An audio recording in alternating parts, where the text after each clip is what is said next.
سب سے پہلے دینداری دیکھنے کا حکم دیا گیا. آپ جس لڑکی سے نکاح کر رہے ہیں وہ لڑکی دیندار ہے کہ نہیں, وہ لڑکی کیریکٹر والی ہے کہ نہیں, وہ لڑکی بااخلاق ہے کہ نہیں, پہلے یہ دیکھو. کہا کہ ایسی عورتوں سے نکاح مت کرو جن کا مقصد صرف شہوت پوری کرنا ہو, یا ایسی عورتوں سے نکاح مت کرو جو سیکرٹ ریلیشن شپ بناتی ہوں. نکاح کے اندر سیکرٹ ریلیشن شپ نہیں ہے, نکاح تو علل اعلان کیا جاتا ہے, سب کو بتا کے کیا جاتا ہے. اچھا, اب یہ جو نکاح کی تفصیل اللہ نے بیان کی, یہ بیان کرنے کے بعد اللہ نے ایک بڑی پیاری بات ارشاد فرمائی. فرمایا واللہ یرید ان یتوب علیکم, اللہ تبارک و تعالیٰ تو یہ چاہتا ہے کہ وہ تم پر اپنا کرم فرمائے. وَيُرِيدُ الَّذِينَ يَتَّبِعُونَ الشَّهَوَاتِ أَن تَمِيلُوا مَيْلًا عَظِيمًا, اور جو لوگ شہوتوں کی پیروی کرتے ہیں, جو خواہشات کی پیروی کرتے ہیں, وہ یہ چاہتے ہیں کہ تم سیدھے راستے سے بھٹک جاؤ. اللہ چاہتا ہے تم صحیح راستے پر چلو, تمہاری زندگی میں بدکاری نہ آئے, بے حیائی نہ آئے. اور جو شہوتوں کے پیروکار ہیں وہ چاہتے ہیں کہ تمہیں غلط راستے پہ لے کے چلے جائے. یہ جتنے بے حیائی کے راستے ہیں, چاہے وہ نوجوان لڑکوں کو غلط راستے پہ لے کے جا رہے ہو یا لڑکیوں کو غلط راستے پہ لے کے جا رہے ہو, یہ سارے راستے اللہ سے دور کرنے والے ہیں. وَيُرِيدُ الَّذِينَ يَتَّبِعُونَ الشَّهَوَاتِ, جو لوگ خواہشات کی پیروی کرتے ہیں وہ تو یہی چاہتے ہیں أَن تَمِيلُوا مَيْلًا عَظِيمًا, کہ تم اللہ کے راستے سے بہت دور چلے جاؤ. يُرِيدُ اللَّهُ أَن يُخَفِّفَ عَنْكُمْ, اللہ تو چاہتا ہے وہ تمہارے ساتھ آسانی کرے. وَخُلِقَ الْإِنسَانُ ضَعِيفًا, اور انسان بہت کمزور پیدا کیا گیا ہے. کبھی آپ نے غور کیا اسلام میں 4 شادی کی اجازت دی گئی, اسلام میں نکاح کا کانسیپٹ رکھا گیا, کیوں رکھا گیا؟ دنیا کے بہت سارے مذہب میں نکاح نہیں ہے. آپ کے ہندوستان میں بہت سارے لوگ زندگی بھر شادی نہیں کرتے اور بڑے بڑے عہدوں پر صاحب براجمان ہیں. کوئی چیف منسٹر بنا ہے, کوئی ملک کا وزیر اعظم بنا ہے, شادی یعنی میریٹل لائف نہیں ان کی زندگی میں, بیوی کا کوئی رول نہیں ہے, بیوی کا کوئی حق ادا نہیں کرتا, پورے دیش کو چلا رہے, گھر کو نہیں چلا پا رہے. اسلام کہتا ہے نہیں, انسان کمزور ہے. انسان اگر یہ کہتا ہے صاحب میری زندگی میں عورت کی ضرورت, جھوٹ بول رہا ہے وہ. انسان کی زندگی میں عورت کی ضرورت ہے. وَخُلِقَ الْإِنسَانُ ضَعِيفًا, اللہ کہہ رہا ہے انسان کمزور پیدا کیا گیا عورت کے معاملے میں. آج بڑے بڑے وہ پادری اور بڑے بڑے چرچ میں رہنے والے جو کہتے ہیں صاحب ہم تو دنیا سے کٹے ہوئے ہیں, ان کے اسکینڈل سامنے آتے ہیں. انہی چرچ میں کام کرنے والی جو ننس ہوتی ہیں, جو اس میں کام کرنے والی عورتیں ہوتی ہیں, ان کے ساتھ ان کے جو ہے حرام تعلقات کی خبریں آتی ہیں. کیوں آتی ہیں؟ کیونکہ فطرت سے بغاوت ہے. اللہ تبارک و تعالیٰ نے جو نیچر ہمارا بنایا ہے, جو نظام بنایا ہے, اس نظام سے بغاوت ہے. اس لیے ہمارے مذہب میں نکاح ہے, اور نبی نے نکاح کو اپنی سنت کا, نکاح من سنتی, نکاح میری سنت ہے. اس لیے جب تک انسان واقعی میں اس کے ساتھ کوئی بڑی مجبوری نہ ہو, فزیکلی وہ شادی کرنے کے لائق نہیں ہے یا فائنینشلی ابھی وہ اس لائق نہیں ہے کہ اپنی بیوی کی ذمہ داری اٹھا سکے, تب تک نکاح اس کو ضرور کر لینا چاہیے. نکاح کے لائق ہو تو نکاح ضرور. اللہ کہہ رہا ہے وَخُلِقَ الْإِنسَانُ ضَعِيفًا, انسان بہت کمزور پیدا کیا گیا ہے. اس کے بعد ایک بہت بڑی خوشخبری ہمیں سنائی گئی. ان تمام گناہوں کے راستے سے روکنے کے بعد اللہ نے ایک بڑی پیاری بات ہم کو بتائی. ان تجتنبوا کبائر ما تنہون عنہ نکفر عنکم سیئاتکم وندخلکم مدخلا کریما. اے میرے بندو, اگر تم کبیرہ گناہوں سے بچو گے, اگر تم بڑے بڑے گناہوں سے بچو گے, ہم تمہارے چھوٹے گناہوں کو تو یوں ہی معاف کر دیں گے. وَنُدْخِلْكُمْ مُدْخَلًا كَرِيمًا, اور بڑی عزت کی جگہ تم کو داخل کریں گے, یعنی جنت میں داخل کریں گے. کبیرہ گناہ کس کو کہتے ہیں؟ حضرت عبداللہ ابن عباس کہتے ہیں کہ کبیرہ گناہ ان گناہوں کو کہا جاتا ہے جن گناہوں کے اوپر قرآن و حدیث میں جہنم کی وعید آئی ہو کہ یہ کام کرو گے جہنم میں چلے جاؤ. جیسے شرک کرنا ہے, جیسے نماز نہ پڑھنا ہے, جیسے شراب پینا ہے, جیسے جھوٹ بولنا ہے, جیسے رشتہ کاٹنا ہے, جیسے چغلی کرنا ہے.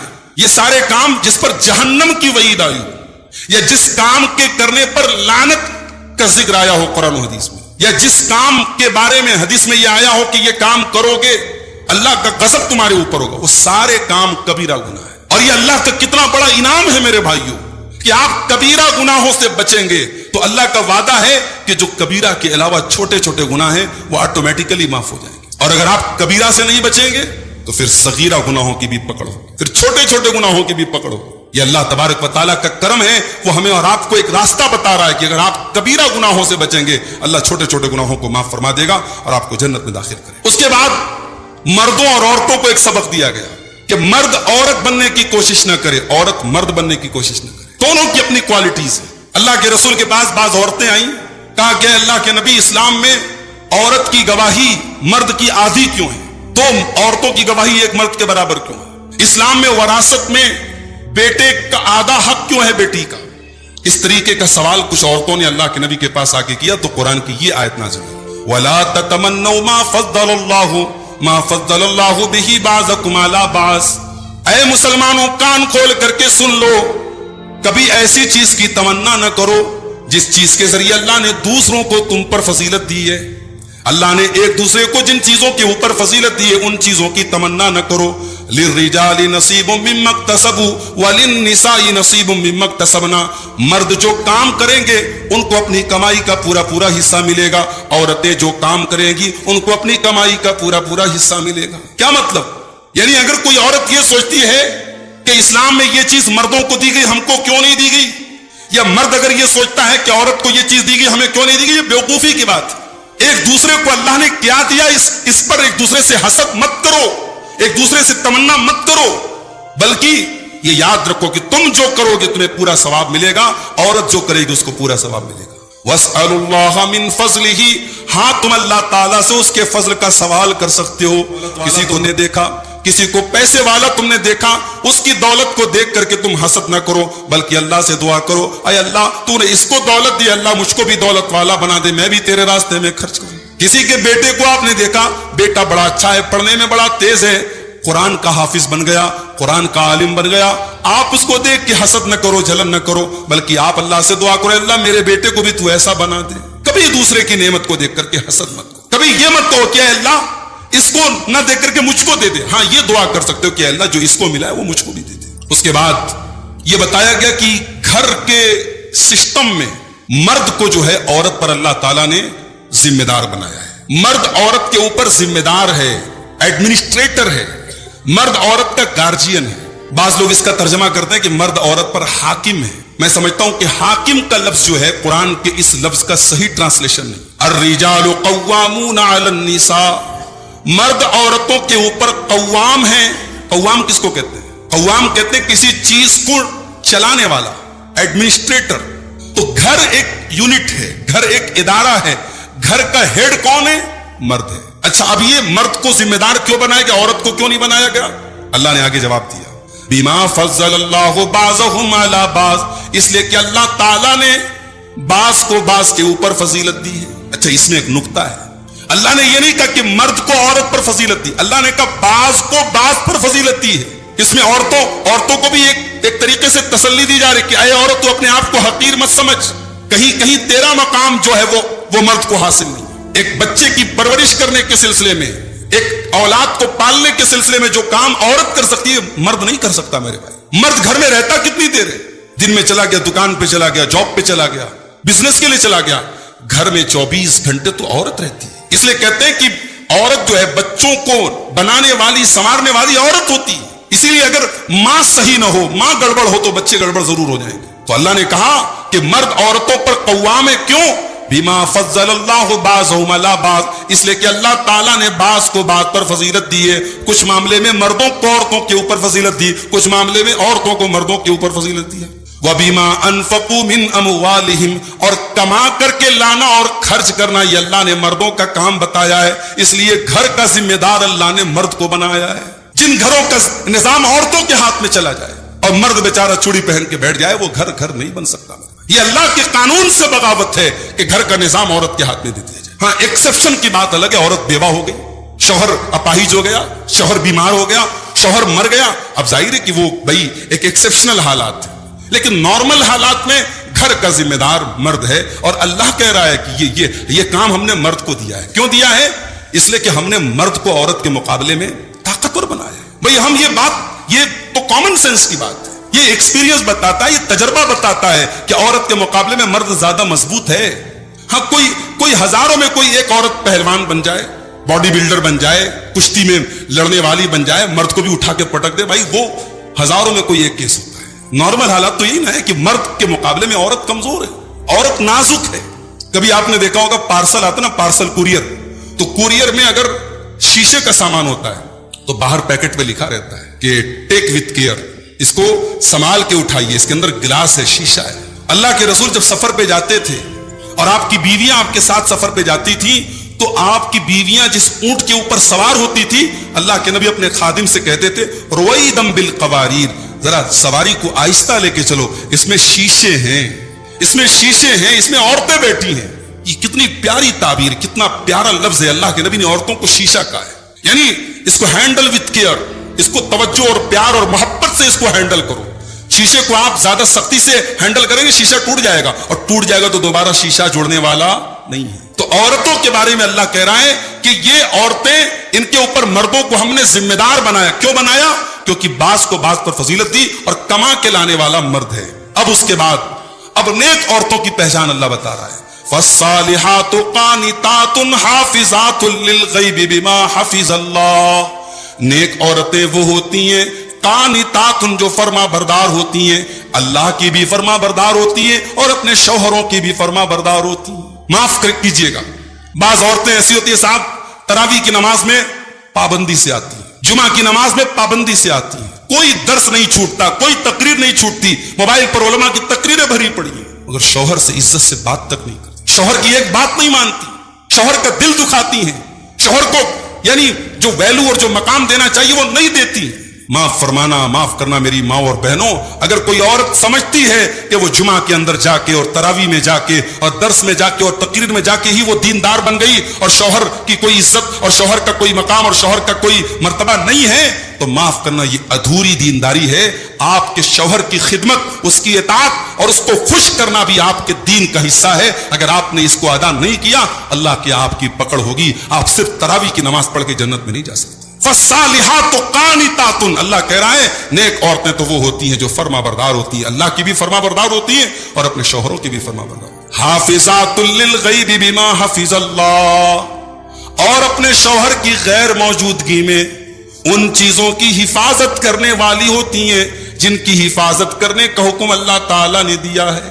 شوہر کے مال کی حفاظت کرتی، اپنی عزت و آبرو کی حفاظت کرتی. ایک عورت کی عزت و آبرو جب شوہر نہ ہو گھر میں، تب اس کی حفاظت کی زیادہ ذمہ داری اس کے اوپر. شوہر اپنے آپ میں ایک بہت بڑا اس کی حفاظت کا، پروٹیکشن کا ایک ذریعہ ہوتا ہے. شوہر اگر گلف میں کام کرنے چلا گیا، وہی ہوتا ہے بعض گھروں میں ایسے حالات ہیں، مرد باہر چلا گیا 2-2 سال تک باہر ہے، اب وہ عورت گھر میں اکیلی ہے. اب وہ جو اکیلی بغیر شوہر کی گھر میں عورت رہ رہی ہے، اب اس کے لیے بڑے آزمائش کا یہ ٹائم ہے میرے بھائی. اب یہاں پہ قرآن کریم کی یہ آیت اس عورت کو اپنے سامنے ہمیشہ رکھنی چاہیے. حافظات للغیب بما حفظ اللہ، نیک عورتیں تو وہ ہوتی ہیں جو اپنے شوہر کی غیر موجودگی میں اپنی عزت و آبرو کی حفاظت کرنے والی ہوتی ہیں.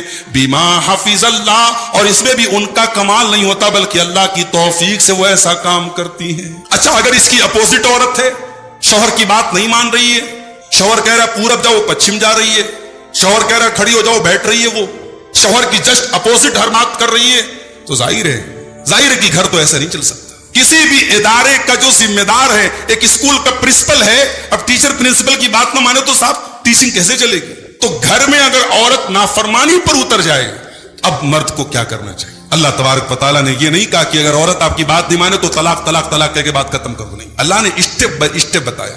فَاللَّاتِي تَخَافُونَ نُشُوزَهُنَّ فَعِظُوهُنَّ، جن عورتوں کی طرف سے تمہیں نافرمانی کا سامنا کرنا پڑ رہا ہے تو پہلا اسٹیپ یہ کہ ان عورتوں کو سمجھاؤ. فَعِظُوهُنَّ، ان عورتوں کو سمجھانے کی کوشش کرو، نصیحت کرنے کی کوشش کرو. اگر اس سے بات نہ بنے، وَاهْجُرُوهُنَّ فِي الْمَضَاجِعِ، ان کے بستروں کو الگ کر دو، ان کے ساتھ بستر شیئر کرنا بند کر دو. اگر اس سے بھی مسئلہ حل نہ ہو تو تیسرا اسٹیپ یہ وَاضْرِبُوهُنَّ ضَرْبًا غَيْرَ وَاضْرِبُوهُنَّ، ان کو ہلکی پھلکی تم مار بھی مار سکتے ہو. اس کا مطلب یہ ہوا کہ تربیت کرنے میں مارا بھی جا سکتا ہے. آج کل ایک نیا اصول بنا ہے صاحب کہ بچوں کو کبھی مار نہیں سکتے. یہ جو نیا ماڈرن ایجوکیشن سسٹم آیا ہے، اس میں صاحب یہ ہے کہ بچوں کو ہاتھ نہیں لگا سکتے. قرآن کی آیت بتا رہی کہ تربیت کے اسٹیپ میں سے ایک اسٹیپ یہ بھی ہے.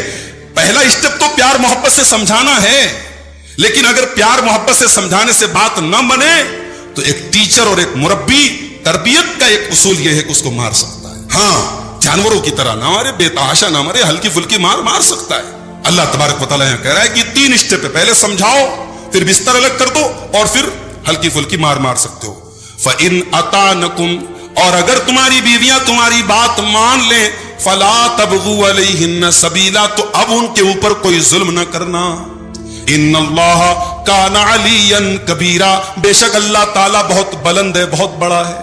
یہ آخر میں اللہ نے یہ کیوں کہا کہ اللہ بہت بلند ہے، اللہ بہت بڑا ہے؟ یہ کہہ کر کہ اللہ تبارک و تعالیٰ ان تمام مردوں کو سبق دے رہا ہے جو اپنی عورتوں پر ظلم کرتے ہیں, عورتوں کو بے وجہ مارتے پیٹتے اور ذلیل کرتے ہیں. اللہ کہہ رہا ہے میرے بندو, اگر تم نے اپنی عورت پر ظلم کیا ہے تو ذرا یاد کرو, تم سے کہیں زیادہ پاور تمہارا رب تمہارے اوپر رکھتا ہے. وہ تو علی ہے, وہ تو بلند ہے, وہ تو بڑا ہے, لیکن وہ تم پر کبھی ظلم نہیں کرتا ہے. وہ تو تمہارے گناہوں کو معاف بھی کر دیتا ہے. تم توبہ کر لو تو تمہارے پچھلے سارے گناہوں کو معاف کر دیتا ہے. اور تم اپنی عورت پر ظلم کرتے ہو, اپنی بیوی پر ظلم کرتے ہو.